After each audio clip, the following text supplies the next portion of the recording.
8'de sağlık kaldığı yerden devam ediyor. Bugünkü konuğumuz medikal estetik hekimi uzman doktor Yahya Yiğit. Yahya hocam hoş geldiniz. Hoş bulduk. Nasılsınız? Teşekkür ederim, sağ olun. Siz? Çok teşekkür ederim. Hocam sizin isminiz artık tüm yüz restorasyonuyla neredeyse birebir örtüşüyor ve Evet. böyle devam ediyor. Hocam tüm yüz restorasyonunda nelere dikkat ediyorsunuz? Biraz bunlardan bahseder misiniz? Biraz şu tüm yüz uygulamalarını açar mısınız? Evet. Şimdi tüm yüz restorasyonu dediğimiz uygulamalarda özellikle hastanın tüm yüzünün bir orantı içerisinde ve en güzel şekilde görülmesini sağlayacak uygulamaları yapıyoruz. Şimdi bunları yaparken bazı kriterleri göz önünde bulunduruyoruz. Birincisi hastanın isteği. Evet. Bizim için çok önemli. Tamam biz tüm yüz restorasyonu yapacağız ama hasta bunu istiyor mu? Bunu öncelikle bir hastayla iyice bir tartışmak ve bir sonuca varmak gerekir. Bunun dışında artık ondan sonrası bizde kalıyor. Yapacağımız uygulamalar nelerdir? Dolgu uygulamaları, lif uygulamaları, sweep uygulamaları, gençlik aşıları, bunların kombinasyonu veya sadece dolgu uygulamaları. Bunları planlayıp ona göre uygulamaya geçiyoruz. Uygulamayı yaparken saç çizgisinden tutun ta boyuna kadar, yani çene altına kadar hemen hemen tüm noktalara belli oranda müdahale etme işlemidir. Hastanın burnu çok güzeldir, oraya müdahale etmek zorunda değiliz. Sadece gereken bölgeye gerektiği kadar müdahale etmek. Artı bir de en iyi yüz şekli, ters üçgen yüz dediğimiz yüz şeklini yakalayabilmek için hastada daha önce hiç olmayan, örneğin düz olan bir arka elmacık düşünün veya çökük bir şakak düşünün. Onlara da müdahale edebilmek. Yani bir bütünsel olarak yaklaşımdır aslında tüm yüz restorasyonu. Bu hocam çok önemli bir konu. Hakikaten bahsettiğiniz diğer şekilde yarım kalmış, eksikleri olan ki burada tabii ki belli bir takım oran ve orantılarınız var bildiğim kadarıyla. Bir altın oran kullanıyorsunuz. Biraz da bu detaydan bahseder misiniz? Yani yüzü nasıl bir bölümlere mi ayırıyorsunuz, şekillere mi ayırıyorsunuz? Yani yüzü değerlendirirken mesela diyelim ki size başvuran bir hasta. Resim mi göndermesi gerekiyor yoksa size bir muayene mi olması gerekiyor? Önce nasıl yaklaşıyorsunuz bu hastalara? Şimdi öncelikle hastaya şunu söylüyorum. Kesinlikle resimle olmaz bu iş Fatih Hocam. Asla olmaz. Neden olmaz? Çünkü yapacağımız işlemlerin hepsini tamam ben kendi kafamdan bir profil çiziyorum. Bu yüzün en iyi şekilde görünebilecek durumu bu şekildedir diyorum. Fakat hasta bunu kabul edebilecek mi? Bu değişime hazır mı? Ve bu bütçeyi verebilecek mi? Bunların hepsi önem arz eder. Anladım. Şimdi hasta geldiği zaman öncelikle ben hastayı değerlendirirken ikiye ayırıyorum. Değerlendirmemi. Birincisi bazı bölgeleri çiziyorum. Burası yani burada ciddi bir doku kaybım var. Bunlar aciliyet arz eden kısımdır. Bunlar senin zaten daha önce var olan ve şu an ciddi şekilde kayba uğrayan alanlardır. Olmazsa olmaz dediğiniz bir yerler var. Aynen. Evet. Aynen. Bunlar yapılması gerekir. Fakat daha iyi bir yüz hattı istiyorum derseniz şuraya da müdahale etmek lazım diyorum. Daha da iyisini isterseniz aslında 3'e bölüyormuşum. Daha da iyisini isterseniz o zaman şunlara da müdahale etmemiz lazım diyorum. Anladım. Yani şimdi bunu hastaya söylediğimiz zaman hasta kafasında bir canlandırıyor. Ya tamam evet bunlar çok acil, bunları doku kaybım var. Onları yerine koyarsam yüzüm güzel olur. Bir tık daha üstünü diğer alanlara yaparsam biraz daha güzel olacak yüzüm ama en üstünü de yaparsam artık benim yüzümde eksik hiçbir nokta kalmayacak şeklinde değerlendiriyor. Ve gerçekten de o şekilde oluyor. Tabii bunları yaparken genelde ben işlemlerimin tamamını olmasa bile çoğunu tek seansta yapıyorum. Sadece botoks uygulamalarını aynı seansta yapmamaya çalışıyorum. Özellikle yapmamaya çalışıyorum. Diğerlerini hemen hemen hepsini tek seansta tamamlamayı tercih eden bir hekimim. Çünkü o anda o işlemi yaptığımızda alanlar arası geçiş ve açılar benim için çok önemlidir. Yani gözaltının elmacıkla birleşimi, elmacığın arka elmacıkla, bunun şakakla, ön elmacığın nazolabiyalle, marionet, dudak, burun, çene hepsinin birbiriyle bir açısı, bir geçişi vardır. Dolayısıyla hepsini aynı anda yaptığımızda daha güzel bir sonuç elde ediyoruz. Hasta bir kere bu sıkıntıya mı diyeyim artık bu strese maruz kalıyor. İkinci kez bunlara maruz kalmıyor. Ama botoks uygulamalarını tabii ki mümkün mertebe 15 gün sonrasında yapıyoruz. Peki hocam hasta böyle bir işlem için ne kadar süresinde zaman geçiriyor? Mesela 1 saatte mi yapıyorsunuz? 2 saatte mi? En fazla. 1 saat gibi bir sürede. En fazla. Yani burada dolgu uygulamaları, mezobotoks uygulamaları, botoks demediniz pardon, mezoterapi uygulamaları, gençlik Hayır, aşıları. onlar farklı.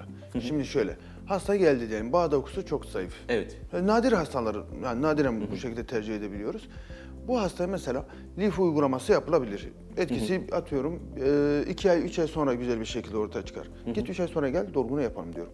Önce lifu yapıyorsunuz mesela, sıralama olarak hocam. Önce lifu tabii. Lifu.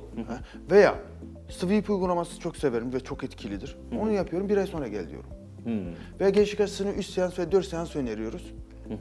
Ondan sonra bunu tamamladıktan, hani 1,5 ay sürüyor süresi zaten. Tamamladıktan sonra dolgu uygulamalarına geçiyorum. Bunlar rutin değil ama. Ciddi sarkması olan, sadece dolguyla toparlayamayacağımız yüzler için ben bu yolu tercih ediyorum. Aksi takdirde hani ciddi sarkması olmayan hastalarda dolgu uygulamaları zaten toparlıyor yüzü.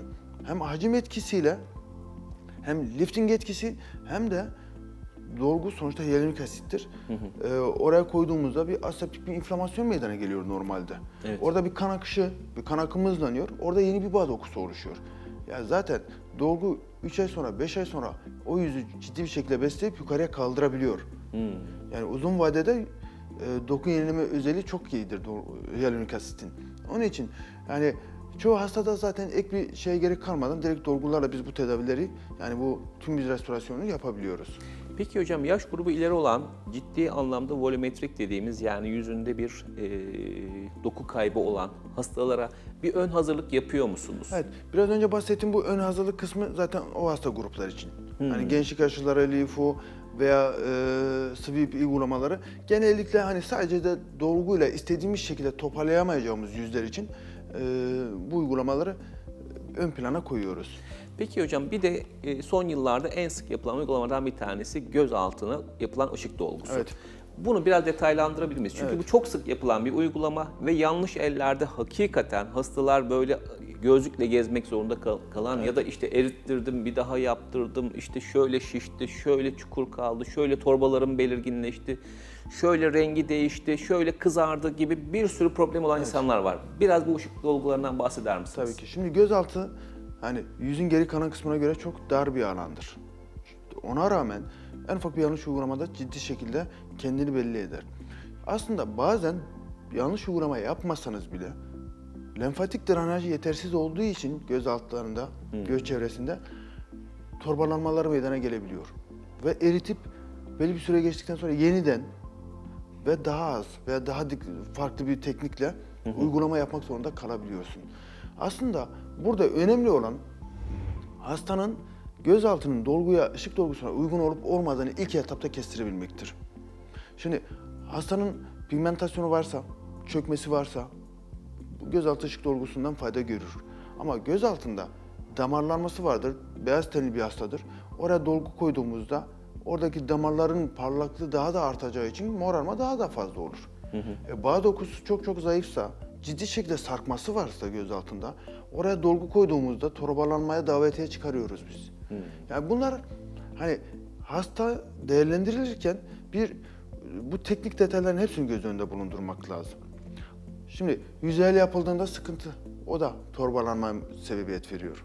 Evet. Yani bütün bunları göz önünde bulundurmak lazım. Halkalı bir gözaltıysa ön elmacık desteği gerekebiliyor. Yani ön elmacığı destekleyip burayı kaldırıp o çukuru gördükten sonra dolgu koymak gerekir. Çünkü orta yüzde doku kaybı meydana geldiği zaman eşit bir şekilde, yani orantılı bir şekilde göz altında, elmacıkta, nazolabialde doku kayıpları aynı süreç içerisinde meydana geliyor. Göz altındaki çukur aşağı doğru uzanıyor.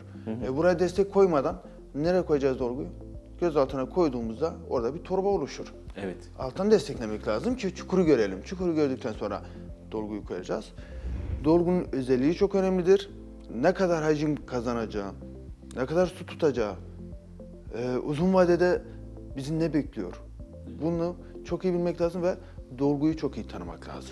Peki hocam, gözaltı ışık dolgusu yaptırıp da pişman olan ya da sorun yaşayan bir sürü hastalarla karşılaşıyorsunuz. Bu hastalara nasıl yaklaşıyorsunuz? Bunları kabul ediyor musunuz? Öncelikle o soruyu sorayım. Ben kabul ediyorum. Peki neler yapıyorsun hocam? Mesela öyle bir problem yaşamış, bu kişi muzdarip bu işten ve bir türlü çözememiş ve size geliyor ki bir profesyonel olarak. Evet, birçok hastam var bu şekilde bana gelip düzelttirdiğimiz. Göz altındaki o yanlış yapılmış olan veya lenfatik drenaja bağlı sıkıntı yaşanmış olan, yani hepsini doktor hatası olarak değerlendirmemek lazım. Evet. Sonuçta gözaltı bu artık tüm dünyaca kabul görmüş bir durumdur. Lenfatik drenaj göz çevresinde yetersiz olduğu için dolgu bazen şişlikler ve torbalanmalara sebebiyet verebilir. Bu artık dünyaca kabul görmüş bir durumdur. Evet. Bunu göz önünde bulundurmak lazım.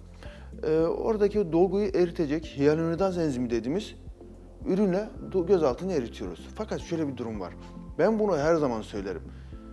Dolgu eritmek yapmaktan daha büyük profesyonellik gerektirir. Kesinlikle altını çiziyorum. Kesinlikle doğru.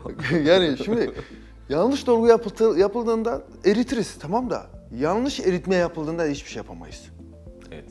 Niye biliyor musunuz? Çok onu da gördüm, çok gördüm. Onlardan da çok gördüm. Göz altına dolgu yapılmış. Yapan kişi efendim tekrar eritmiş.